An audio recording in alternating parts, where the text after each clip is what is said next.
I'm Marshall Johnson. I have the privilege of being the pastor here at St. Luke United Methodist Church. I've actually been a member of the staff since August of 12.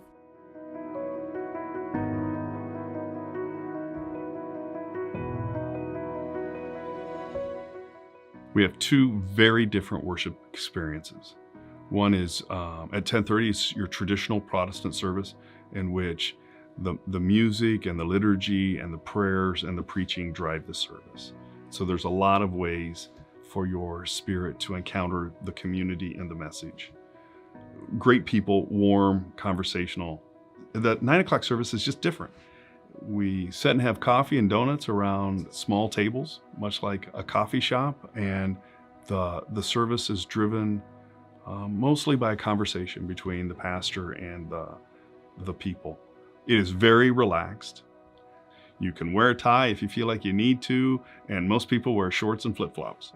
It's about the community that's created around the questions of our faith.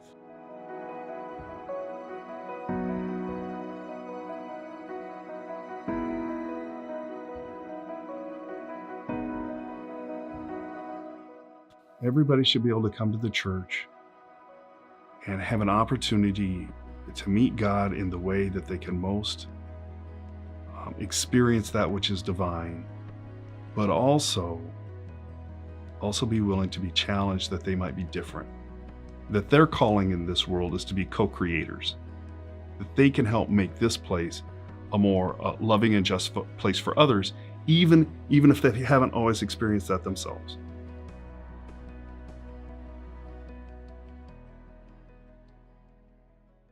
So my name is Amy Breyer, and I'm the director here at St. Luke Child Development Center, and I am starting my 6th year at St. Luke Child Development Center.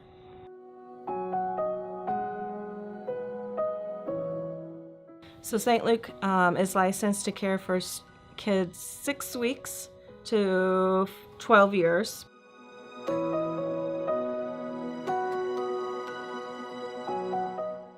Miss Lisa is our music and body movement teacher. Miss Lisa has been with us, I believe, for over 15 years. She does a wonderful job teaching children through song and musical instruments. She helps them learn about rhythm, tone, scales, allowing them to sing and play with music. So here at St. Luke, we are super lucky to have a full-size gym for the kids to use during winter months, rainy days, hot days. So when it's not appropriate to be outside, they are able to go and play in the gym. And all age groups get a chance to have interaction in that large space.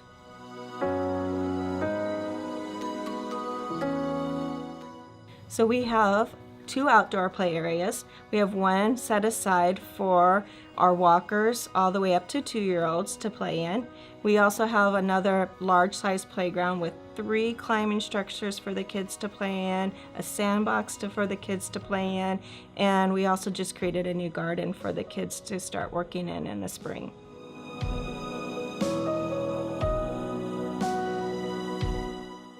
We average around 175 to 195 students in the building from ages 6 weeks to 5 years on a daily basis.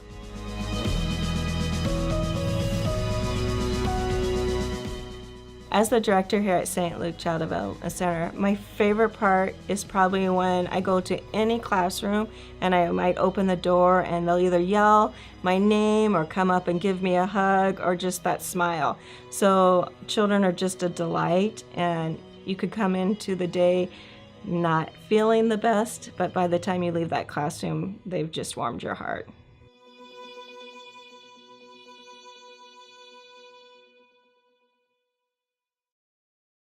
My name is Abby Jackson, and I'm the director of the St. Luke Teen Center. I started in 2007, and the program started in 2007 as well.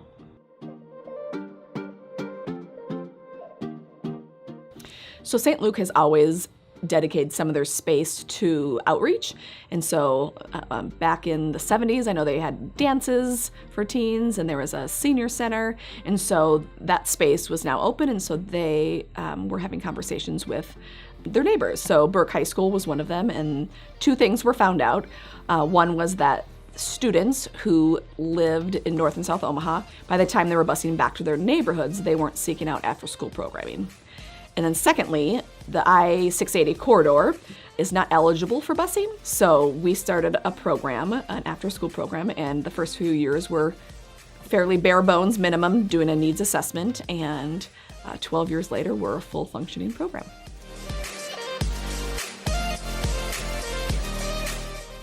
The St. Luke Teen Center is a collaborative effort between Burke High School, St. Luke United Methodist Church, and Nebraska Methodist College. And so one of the things I love about our program is that we're a collaborative effort between a private university, a public high school, and a church, which is very unique. Burke High School offers assistance through providing teachers to come to the Teen Center after school to provide academic assistance and mentoring.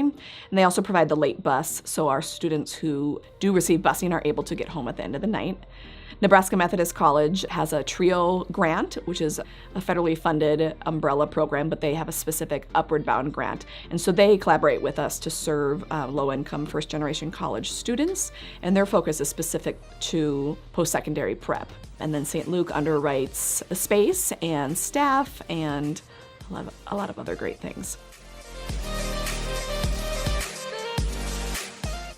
So a lot of our students are deemed at risk in some fashion. So it might be first generation college, it might be low income, it might be academic risks, it might be the neighborhood they come from, it might be they're in foster care, they're in the court systems.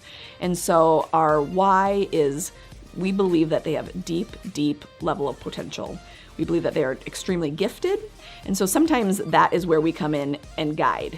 We believe that they have all the skills that they need, but we just need to kind of shape and mold and guide them. And then sometimes when they forget, remind them. And so we believe that as many people that can walk alongside our young people, the better they will be.